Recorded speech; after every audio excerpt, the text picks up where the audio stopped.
Welcome to Math Beyond Borders. Mathematics Simplified.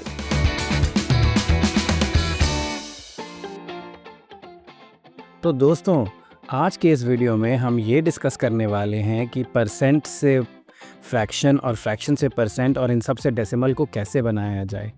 अब समझने वाली बात यह है कि ये तीनों ही एक पार्ट ऑफ नंबर को रिप्रेजेंट करते हैं और अलग अलग सिचुएशंस में हम इन तीनों को यूज़ कर सकते हैं, लेकिन इन तीनों का मतलब एक ही होता है।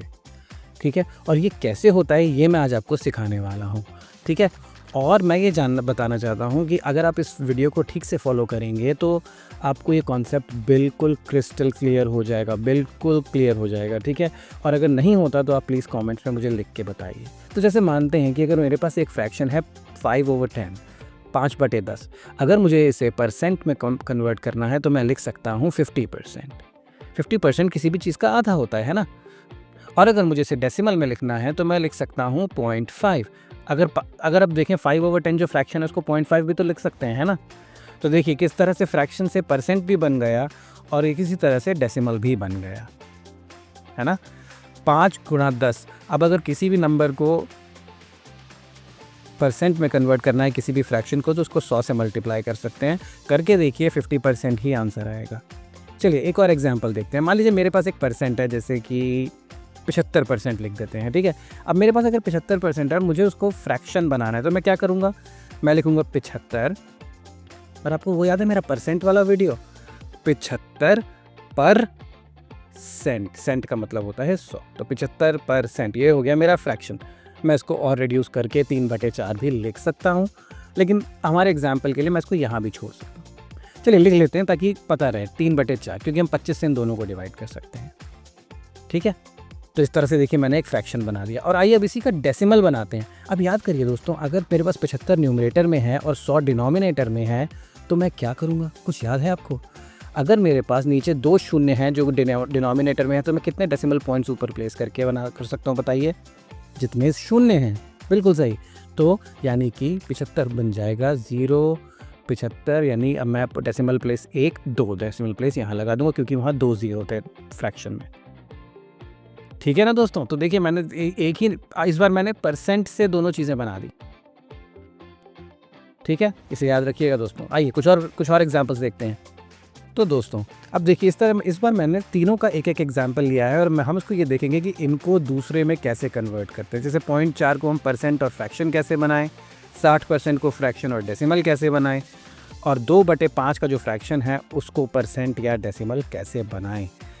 तो हो जाए, फिर शुरू करें। तो चलिए सबसे पहला शुरू करते हैं 0.4। दोस्तों 0.4 को फ्रैक्शन बनाना है तो क्या करेंगे, आपको इसकी ट्रिक याद है कि अगर मेरे पास एक डेसिमल पॉइंट न्यूमरेटर में है तो मैं डिनोमिनेटर में क्या कर सकता हूँ, कुछ याद करने की कोशिश करिए। मैं करूँगा 4/10। 10 क्यों, 100 क्यों नहीं, क्योंकि मेरे पास सिर्फ एक डेसिमल पॉइंट है, तो मैं करूँगा 4/10। और जब मुझे इसे परसेंटेज बनाना है, इसका जब मुझे परसेंट बनाना है दोस्तों, तो मैं सिंपली इस फ्रैक्शन को 100 से गुणा कर दूंगा। बस चलिए करके देखते हैं, फिर बात करते हैं।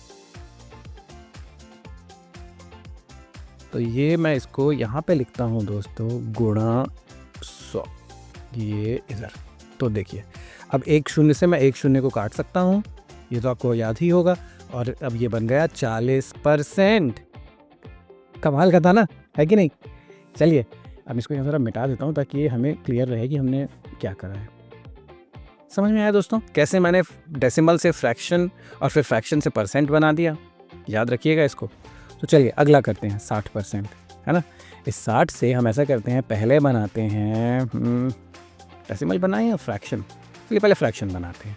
तो 60% याद था ना, सेंट का मतलब 100, तो अब एक 0 से एक 0 कटेगा और ये हो जाएगा 6/10। मैं इसको और छोटा करने के लिए 3/5 भी लिख सकता हूँ, लेकिन फ़िलहाल हम इसको 60/100 पे छोड़ देते हैं क्योंकि वो फिर सिंप्लीफाइंग वाला प्रोसेस है, उसके लिए एक अलग वीडियो ऑलरेडी पोस्टेड है। तो ये इस तरह से मैंने देखिए बस फ्रैक्शन बना दिया, है ना। और क्योंकि 2 शून्य नीचे थे तो मैं 0.6 बना दिया। थोड़ा सा समझ में आया। तो ये आखिरी वाला आप करके देखिए वीडियो को पॉज करके।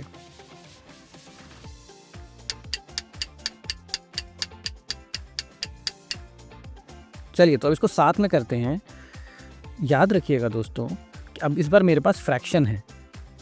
अरे सही बात है, 4/10 और 2/5 तो एक ही फ्रैक्शन हुआ, लेकिन चलिए फिर भी करके देखते हैं ना। 2/5 को जब मैं 2 को 5 से डिवाइड करूँगा तो मेरे पास आएगा 0.4, और 0.4 को अगर मुझे लिखना है परसेंट फॉर्म में तो मैं लिखूँगा 40%। आसान था, है कि नहीं दोस्तों?